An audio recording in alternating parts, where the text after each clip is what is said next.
আসসালামু আলাইকুম সবাইকে। কেমন আছেন আপনারা সবাই? আমরা দেখতেছিলাম বাস্তব সংখ্যা। আজকে আমরা দেখব আবৃত দশমিক ভগ্নাংশে প্রকাশ। তাহলে আমাদেরকে বলছে 3/11 এবং 95/37 কে আবৃত দশমিক ভগ্নাংশে প্রকাশ করো। তো আমরা যদি আগে দ্বিতীয় নাম্বারটা দেখি 95/37, এটাকে আমরা কিভাবে আবৃত দশমিক ভগ্নাংশে প্রকাশ করতে পারি? আবৃত দশমিক ভগ্নাংশ মানে কি?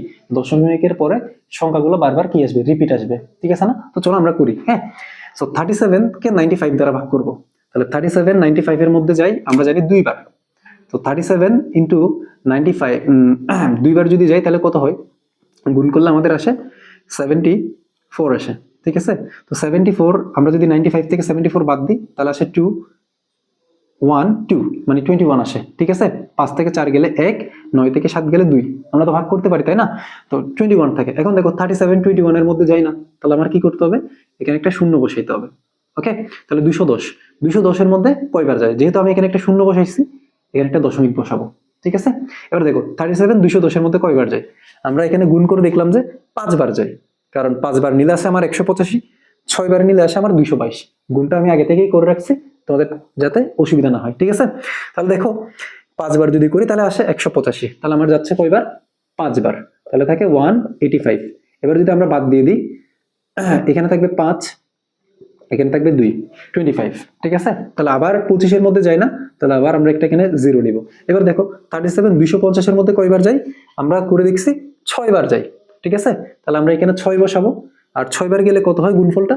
222, তাহলে আমরা এখানে 222 বসাবো, ঠিক আছে? এবার যদি আমরা বাদ দিই তাহলে আমাদের কত আসবে?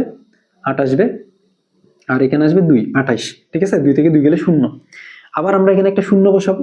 280 এর মধ্যে 37 কয়বার যায়? আমরা দেখছি 7 বার যায়, তাহলে আমরা এখানে 7 বসাবো। তাহলে আমাদের এখানে আসবে 259। তাহলে আমাদের যদি বাদ দিই তাহলে আমাদের কত আসবে? দেখো 10 থেকে 9 গেলে 1, 7 থেকে 5 গেলে 2, 21, ঠিক আছে? তাহলে এখানে দেখো তো আবার একটা শূন্য বসবে না? তাহলে 210 এর মধ্যে কয়বার গেছিল? এই যে দেখো 210 এর মধ্যে গেছিল 5 বার, তাহলে আবার আসবে এখানে 5। তাহলে 5 বার গেলে এখানে 210, এখানে আবার আসবে কত? এই যে 5 বার গেলে আবার আসবে 185। সো 185 যদি বাদ যায় তাহলে আমাদের আসে 25 না? এই যে এখানে আমরা করে রাখছিলাম। তাহলে আবার যদি শূন্য বসাই তাহলে 250 এর মধ্যে কয়বার যায়? 6 বার না? তাহলে 6 বার গেলে কত হয়? 2 2 2 হয় না? নিচে দেখা যাচ্ছে কিনা জানি না। তার মানে আমার এই যে দেখো 2 5 6 7 5 6 7 এটা বারবার রিপিট হচ্ছে না? তাহলে আমরা বলতে পারি এটার आंसर কত হবে? 2.567। এখন রিপিটটাকে বোঝানোর জন্য আমরা এখানে কি দিব?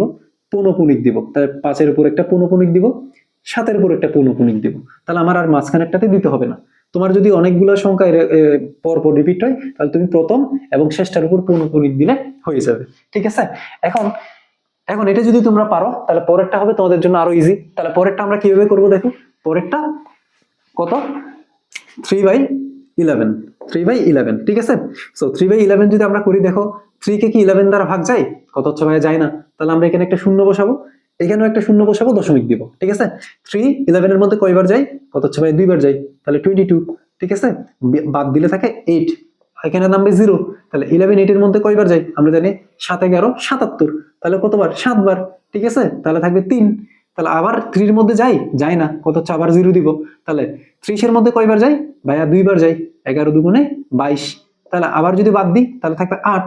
তাহলে 80 এর মধ্যে কয়বার যায় ভাইয়া? 7 বার যায়, 7 11 77, ঠিক আছে না? তাহলে দেখো তো এটা এরকমই চলতে থাকবে না? তখন আমরা এটাকে লিখতে পারবো 2.2727 ডট ডট ডট ডট, ঠিক আছে? তো আমরা এইভাবে না লিখে কি লিখবো? 2.27, 2 এর উপর পৌনঃপুনিক, 7 এর উপর পৌনঃপুনিক। আশা করি তোমরা সবাই বুঝছো। ধন্যবাদ সবাইকে। সো নেক্সট আমরা এই সিরিজটা এভাবেই চালাইতে থাকবো। আমরা হয়তো পিসিতে নিতে পারি অথবা ব্ল্যাকবোর্ডে একটা একটা প্রবলেমও নিতে পারি, ঠিক আছে?